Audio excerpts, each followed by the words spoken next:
promotion any illegal activities. All content provided by this channel is meant only for educational purposes. 5 কোটি টাকা চেয়ে উত্তরবঙ্গ উন্নয়ন মন্ত্রী উদয়ন গুহকে চিঠি পাঠালো কেএলও।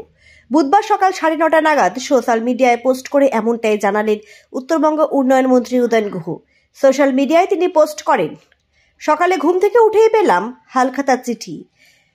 কোনো এক কোচ আর্মির অ্যাকাউন্ট থেকে এই চিঠিটি হোয়াটসঅ্যাপে পাঠিয়ে ওদের স্বাধীনতা আন্দোলনের জন্য 10 দিনের মধ্যে মাত্র 5 কোটি টাকা চাওয়া হয়েছে। সোশ্যাল মিডিয়ায় উত্তরবঙ্গ উন্নয়ন মন্ত্রী এটি পোস্ট করার সাথে সাথেই চাঞ্চল্যের সৃষ্টি হয়েছে। নির্বাচনের সময় এই চিঠি ঘিরে রীতিমতো শোরগোল পড়ে যায়, তবে এখনও প্রশাসনের কোনো প্রতিক্রিয়া এই বিষয়ে পাওয়া যায়নি। কেএলও সুপ্রিমো জীবন সিংহ বর্তমানে রয়েছেন বিজেপির ছত্রছায়ায়। একাধিকবার বিভিন্ন ধরনের উস্কানিমূলক ভাষণের ভাইরাল ভিডিও কোচবিহারকে বিচ্ছিন্নভাবে উত্তেজিত করেছিল। উদয়ন গুহ বলেন, এই চিঠি নিয়ে বিশেষ পাত্তা দিচ্ছি না, বিষয়টি প্রশাসনকে জানানো হয়েছে। অনেক কারণেই কেউ না কেউ এই কাজটা করেছে, যেই করুক না কেন বিষয়টি দেখার দায়িত্ব প্রশাসনের। আমি হোয়াটসঅ্যাপে দেখলাম যে একটা চিঠি আসছে কেএলওর নাম করে।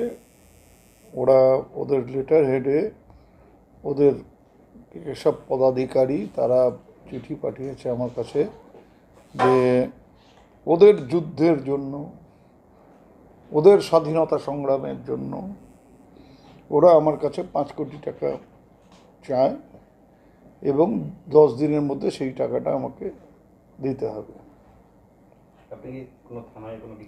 আমি এসপিকে পাঠিয়েছি চিঠির কপিটা, এসপি কুচবিহারকে।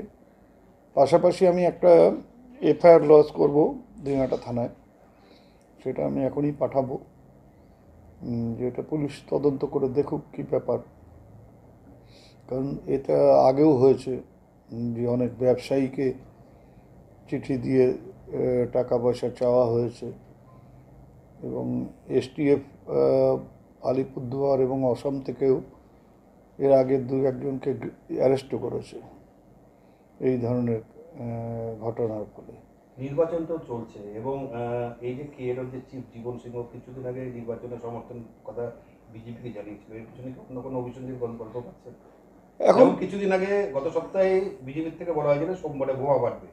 বোমাটা আমরা কি দেখলাম? অভিষেক ব্যানার্জির বাড়ির সামনে তাকে মারার ছক করছে, তারপরে দ্বিতীয় চিঠি আপনার কাছে। এখন কারা এর পেছনে কি মতলব, কি উদ্দেশ্য নিয়ে কে কি করছে, এটা চট করে এভাবে বলা মুশকিল। তবে আমি একটা চক্রান্ত তো আছেই, সেটা হচ্ছে আইদার কেএলও সরাসরি থাকতে পারে, অথবা কেএলওর নাম করে কেউ করতে পারে, অথবা অন্য কোনো পলিটিক্যাল পার্টি আমাকে ঘরে বসিয়ে রাখবার জন্য এই ধরনের হুমকি চিঠি দিতে পারে। সবটাই পুলিশ তদন্ত করে বের করুক যে কি ব্যাপারটা কি। অপোজিশন তো নির্বাচনে আপনাকে ঘরে বসিয়ে রাখার যথেষ্ট চেষ্টা করছে, আবার নতুন করে এটাকে চেষ্টা হতে পারে।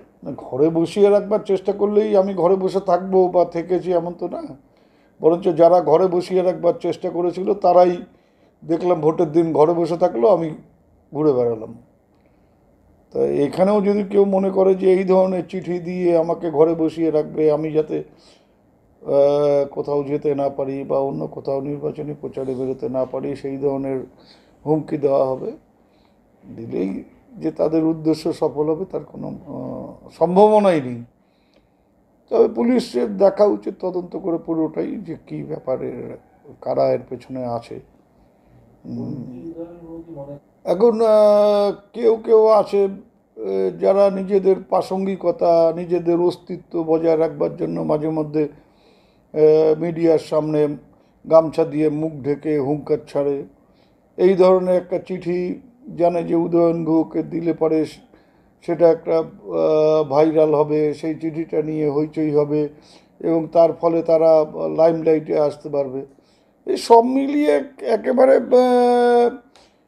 যেটার প্রাসঙ্গিক থাকবার জন্য যদি কেএলওর পক্ষ থেকে হয়, তাহলে আমি বলবো যে ওরা চেষ্টা করছে প্রাসঙ্গিক থাকবার জন্য। বাজারে কোনো এখন আর কোনো মূল্য নেই, কিন্তু হুমকি, ভয় দেখানো